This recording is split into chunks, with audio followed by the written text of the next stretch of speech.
అవినాష్ రెడ్డి అరెస్టులో ఆసక్తికర పరిణామం. పులివెందులలో జెడ్పీటీసీ ఎన్నికల నేపథ్యంలో శాంతి భద్రతల ముందస్తు చర్యల్లో భాగంగా టీడీపీ, వైసీపీ నేతలను పోలీసులు అరెస్టు చేస్తున్నారు.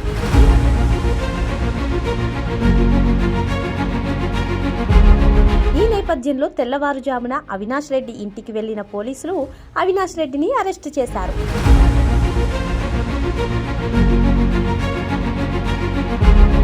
తనని వివేక కేసులో అరెస్టు చేస్తున్నారని అనుకుని అవినాష్ రెడ్డి ఎదురు తిరిగాడు. ఒకానొక సందర్భంలో అయితే జీప్ ఎక్కే ముందు పోలీసుల కాళ్లు పట్టుకుని నాకు ఏమీ తెలియదు, నేను జగన్ భారతి చెప్పినట్టే చేశాను అంటూ వివేక కేసు విషయాలు పోలీసులకు చెప్పేశాడు.